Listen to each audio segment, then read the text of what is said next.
sa mga DDs, relax lang po kayo. Ha? No worries. Doon po naman sa mga, ano ba tawag mo sa kanila? Loyalistas. Loyalistas ba? Oo.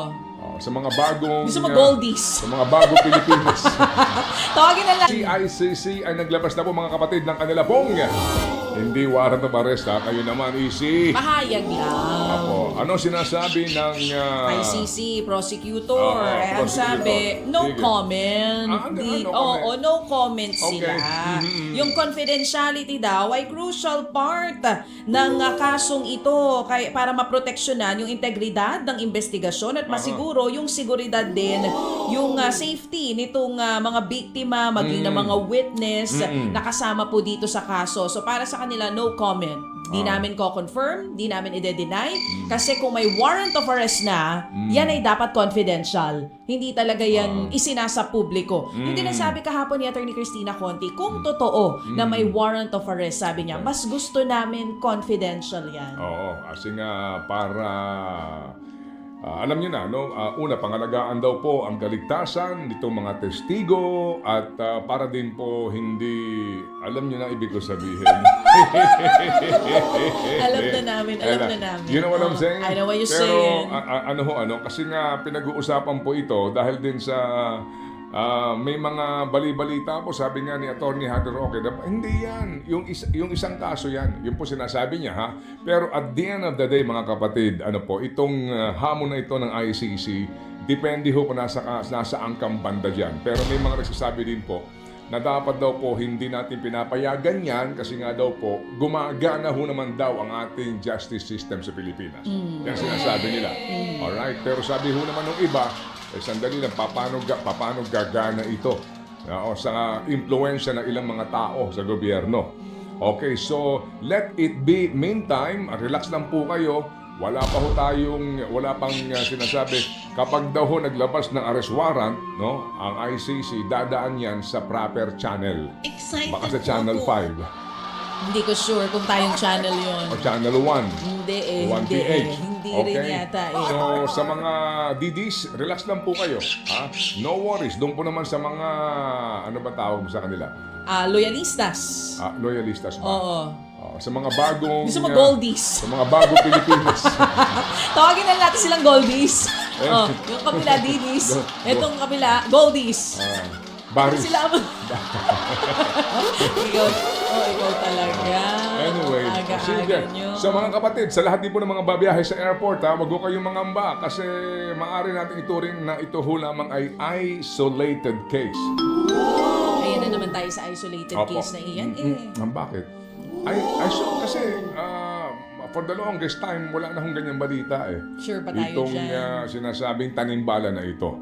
Pero kahapon po naman, in fairness, no, kay Secretary Vince Dizon, maagap, mabilis. Firm kagad ang kanya sinasabi. Kaya wala ng due process yan. Kasi nga naman daw, ito daw po umano. Kaya we will confirm the story na ito yung mga contractual. Meaning, pag may nakita ka agad na paglabag, tanggal agad. Maaari ka agad tanggalin, no? Kasi nga contractual. Sinasabi nga daw po, lumabag sa protocol kasi kung totoong nakita mo yan, nakalusot na yan dyan sa inyo, boarding na yan, dapat hindi mo na sila inistorbo. Kasi lumusot na sila. Okay, so mamaya din po magkakaalaman tayo mga kapatid, ha? Okay? Magkakaalaman po tayo kung ano ba ang kwento ho dito. Pero ano talaga nangyari? Oo, kasi kung sinasabi nung tatlo na sandali lang, may nakita kami, di ba nakita mo cellphone, nasa cellphone? Oo, na parang pinicturean yung x-ray scanner. Okay. So, katapos, wala na sila doon, paboard na sila, saka yata pinuntahan. Yung cellphone photo ang pinakita, di ba? Sa cellphone. Na parang may nakita na bala dun sa bag ng senior citizen. Natin yan, yung katotohanan sa kwento ng mga tauhan po ng OTS, para malaman, sige, kung ito yung cellphone photo ninyo, nasaan doon sa scanner, sa x-ray machine, yung image niyan. Kasi baka file photo na yan.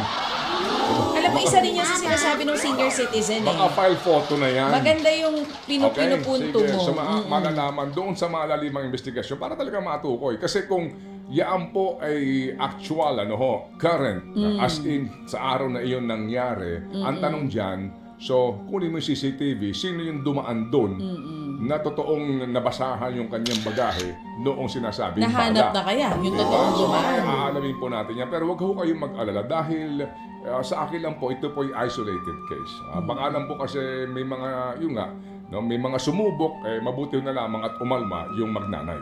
Okay, sige po. So mga kapatid, ito ho ang ating usapin sa airport.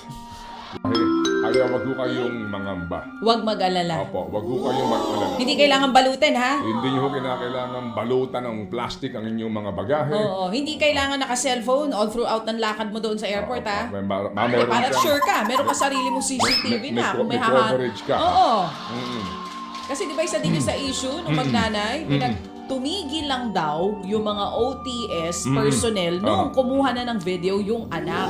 Kasi nasabi, bawal yan ah. Sabi nung anak, hindi, bawal din yung Okay. ginagawa nyo. Sige. So, yung nga po isa nakatakip lagi dito, di ba? Sabi niya, huwag yung takpan niyang nameplate mo kasi nakilala ka na namin. Ay, ganun ba? Sige, sorry.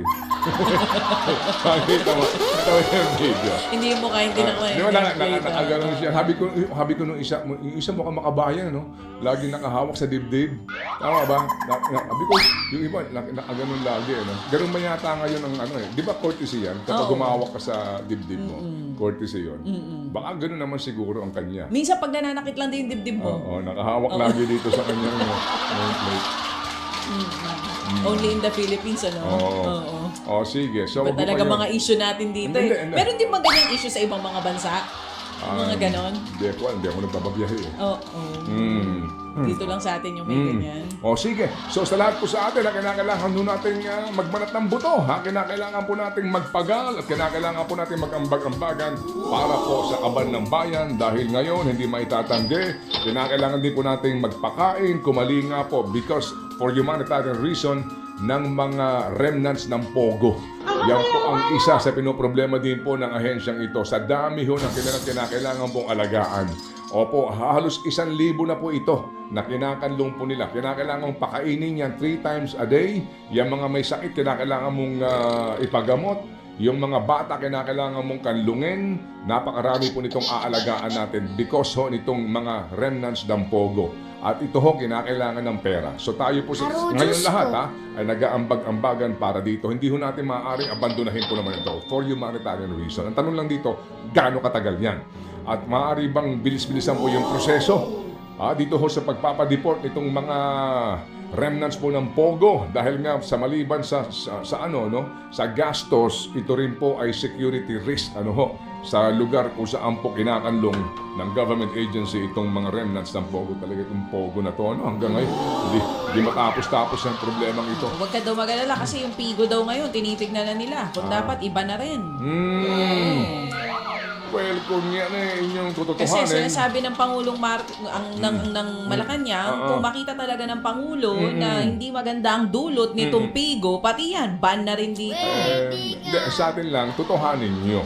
Diba? Kung may mga ganyan na nagsasabi, tutuhanin nyo. Kasi baka na naman shakedown lang na naman yan.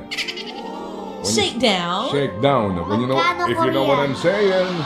Diba? Oo, parang kinitiin mo lang siya. Korean. Para alam nyo na. Para sumuka. Customs na naman. Yun. Pinasusuka nila. Sige ha. Okay, anyway.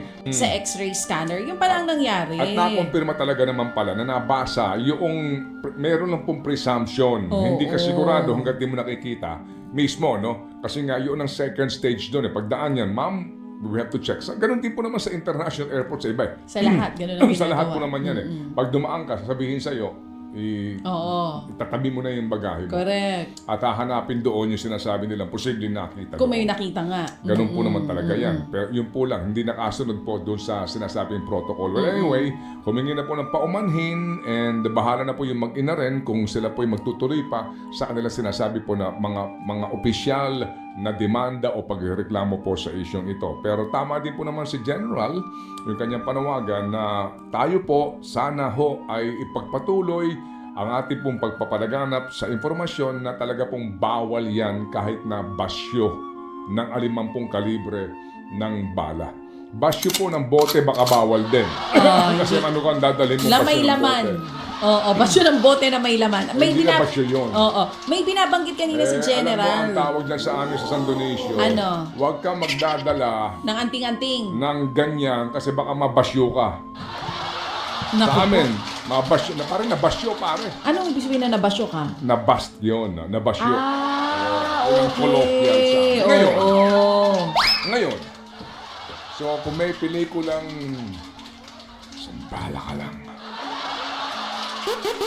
Ano magandang title dyan? Dito, alam mo pare,